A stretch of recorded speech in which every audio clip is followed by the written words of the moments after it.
संस्कृति, क्या आपको इस शब्द का अर्थ भी पता है? संक्षेप में कहे तो इंसान के लौकिक और परलौकिक सर्वाभ्युदय के अनुकूल आचार विचार, माने इस तरह की चेष्टाएं जो हमें इस्लोक और परलोक दोनों में उन्नति प्रदान करे। हमारे कपड़ों से लेकर त्योहारों तक सारे कार्य ऐसे होने चाहिए जो हमें लौकिक और परलौकिक दोनों में सहाय करे। इससे ये तो तय है कि कोई भी जाति अपनी उन्नति का मार्ग जिस आधार पर तय करती है उसी के जैसी उसकी संस्कृति होती है, और जिस तरह की हमारी संस्कृति होती है उसी तरह का हम आचरण करते हैं। और हमारी संस्कृति का आधार है हमारे शास्त्र। हिंदू संस्कृति का मूल लक्ष्य है मनुष्य को मानव विकास के उच्चतम शिखर पर पहुंचा के मुक्त अवस्था में प्रतिष्ठित करना। विश्व की सर्वश्रेष्ठ संस्कृति में हिंदू संस्कृति को मानता हूँ, जो वसुधैव कुटुंबकम की धारणा लेके चलती है। हिंदू संस्कृति और पश्चिम संस्कृति में रात दिन का अंतर है। हमारा स्त्रियों को लेकर सिद्धांत है यत्र नार्यस्तु पूज्यते रमन्ते तत्र देवता, और पश्चिम में स्त्रियों के साथ क्या व्यवहार किया जाता है ये आप जानते ही है। हमारी संस्कृति का मुख्य आधार है अध्यात्म। कण कण में ईश्वर के दर्शन करना हमारा उच्चतम विचार है। और उनकी संस्कृति का आधार है भोग। उनकी संस्कृति को अपना के शारीरिक भोगों की आड़ में शायद हम भी अहम ब्रह्मास्मि का सूत्र भूल चुके हैं। हमारे त्योहार या पूजा पद्धतियां ऐसे ही किसी ने खेलते खेलते नहीं बना दी। जब हम श्री राम के आगे मस्तक झुकाते हैं,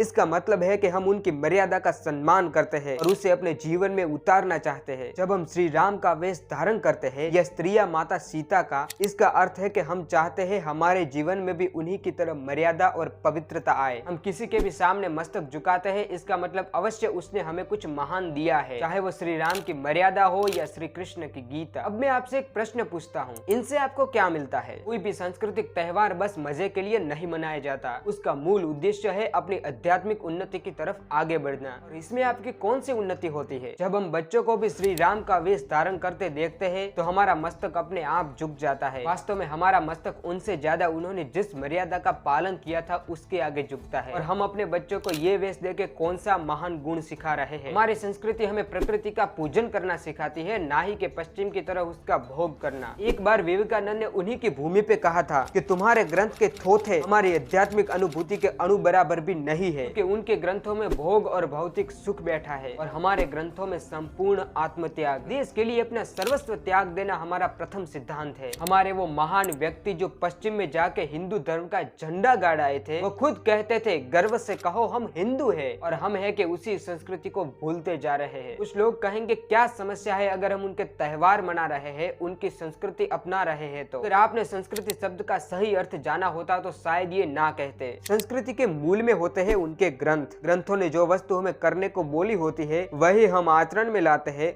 और यही संस्कृति है। हमारे ग्रंथों का मूल उद्देश्य हमें आत्मज्ञान कराना है, इसलिए वो उसी प्रकार की संस्कृति की रचना करेंगे जो हमें शीघ्र से शीघ्र आत्मज्ञान तरफ ले जाए। हमें शास्त्र हनुमान जी की पूजा इसलिए करने को बोलते हैं क्योंकि उनका श्री राम के प्रति जैसा समर्पण था उसका थोड़ा सा भी अगर हम आचरण में लाए तो हमारा जीवन सुधर जाएगा। संस्कृति कोई बच्चों का खिलौना नहीं है कि इधर उधर से किसी की भी संस्कृति उठाई और अपना लिया। ऊपर से हमें भले ही लगे कि इन पूजा पाठ और रीति रिवाजों में कुछ भी नहीं रखा है, लेकिन वास्तव में यही हमें भगवान की ओर निकट लाते हैं। स्वधर्मे निधनम श्रेयः पर धर्मो भयावह। दूसरे के धर्म को अपनाने से तो अच्छा है अपने ही धर्म में मर जाना। इसलिए अपने त्योहारों को मनाए भी और उनके पीछे का मूल समझने का प्रयत्न भी करें। इसके साथ ही हमारी संस्कृति और धर्म के प्रति हृदय में अपार प्रेम रखें। मिलते हैं हम अगले वीडियो में, तब तक जय श्री राम।